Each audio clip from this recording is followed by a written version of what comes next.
the restraining order to a full year and added a warning that any further violations would result not just in arrest, but in jail time pending trial. For the first time since this started, I felt like the legal system was actually taking our safety seriously, not just processing paperwork. I left the courthouse and texted Artemisia the outcome, and she responded with a thumbs-up emoji and, good. The VA letter arrived on a Thursday afternoon, in a thick envelope with official seals. I opened it at the kitchen table and read the first paragraph 3 times before the words actually registered. The representative payee change was finalized, and I now had legal authority to manage Dad's benefits. The letter included instructions for the transition, contact information for the benefits coordinator, and a checklist of responsibilities. I sat there holding the pages and feeling the weight of what this meant. Dad's financial security was in my hands now, not Mom's, not Mark's, not some stranger at the VA who never checked if he was okay. I was responsible for making sure his bills got paid, his medications were covered,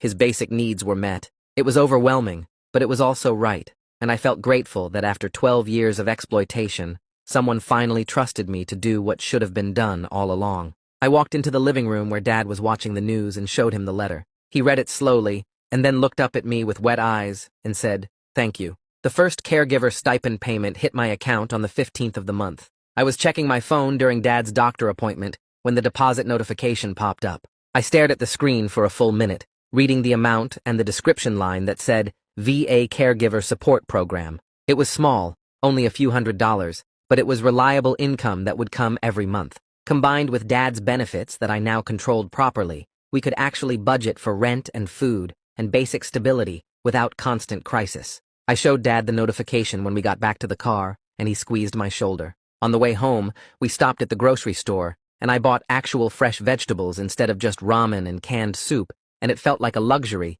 even though it was just normal food that normal people bought. Agatha called the next week to confirm the restitution escrow received its first payment from the car sale. She walked me through the deposit details and verified the amount matched what Mom's attorney had promised. She was careful to remind me that my provisional credits from the bank were still pending final determination based on their fraud investigation, but having money actually flowing back felt like tangible progress. It wasn't justice, and it wasn't everything we lost, but it was something real, something I could point to and say, they're actually paying consequences. I asked Agatha what happened next, and she said the bank investigation was still ongoing, but this restitution payment strengthened our case because it showed Mom and Mark acknowledged the debt. She said she'd keep me updated, and I thanked her for everything she'd done. Dad and I sat down that evening and made a decision about boundaries. We agreed we wouldn't have any contact with Mom or Mark unless it went through our attorneys, and we were going to actually stick to it this time. I blocked Mom's number and Mark's number